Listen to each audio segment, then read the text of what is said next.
warahmatullahi wabarakatuh. Ketemu lagi dengan Bapak.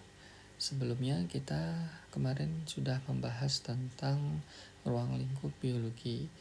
Nah, kita lanjutkan pokok pembahasan kita yang kedua, yaitu adalah biologi sebagai ilmu.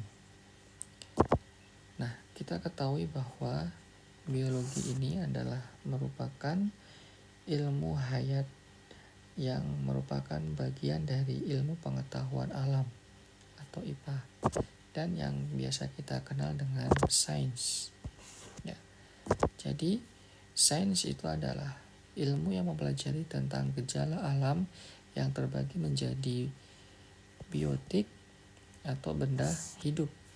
Ya, biotik atau benda hidup ini contohnya adalah ada manusia, kemudian ada hewan, ada tumbuhan, dan ada organisme renik. Sedangkan abiotik atau yang kita kenal dengan benda mati, contohnya adalah cahaya, kemudian ada udara, ada tanah, dan yang lainnya. Nah, biologi itu berasal dari dua kata, yaitu adalah bios dan logos. Bios itu artinya adalah hidup, sedangkan logos artinya adalah ilmu. Jadi secara harfiah, biologi adalah ilmu yang mempelajari tentang makhluk hidup sebagai bagian dari sains. Ya. Nah, selanjutnya kita akan membahas tentang ciri-ciri dari ilmu biologi. Ya, kita akan membahas tentang ciri-ciri biologi.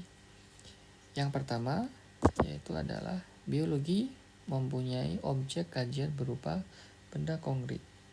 Artinya adalah objek tersebut dibedakan menjadi objek material dan formal.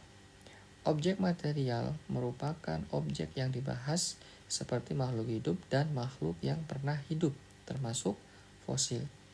Sedangkan objek formal merupakan cara memandang objek tersebut seperti struktur, fungsi, dan interaksi makhluk hidup. Kemudian ciri yang kedua yaitu adalah biologi dikembangkan berdasarkan pengalaman empiris. Ilmu dalam biologi ini dikembangkan berdasarkan pengalaman empiris berupa pengalaman nyata yang dapat dilakukan oleh semua orang. Kemudian ciri yang ketiga yaitu adalah biologi merupakan menggunakan langkah-langkah urut dan baku.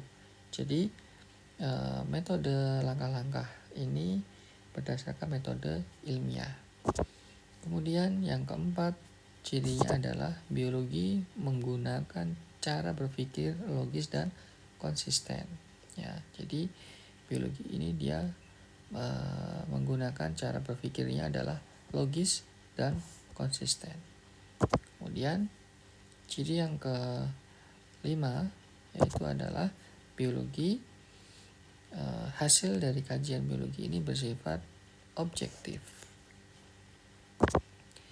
Nah, selanjutnya kita akan membahas tentang objek kajian dari biologi. Ya, objek biologi meliputi semua makhluk hidup atau objek material dan semua proses yang berlangsung di dalam makhluk hidup tersebut atau disebut dengan objek formal. Berdasarkan tingkat organisasi kehidupan, objek biologi meliputi kehidupan pada berbagai tingkat struktur. Tingkat struktur dari yang terendah hingga tertinggi yaitu dimulai dari yang pertama adalah molekul, ya. Kemudian tingkatan yang kedua adalah sel. Kemudian tingkatan yang ketiga adalah jaringan. Kemudian tingkatan yang selanjutnya adalah organ. Kemudian sistem organ.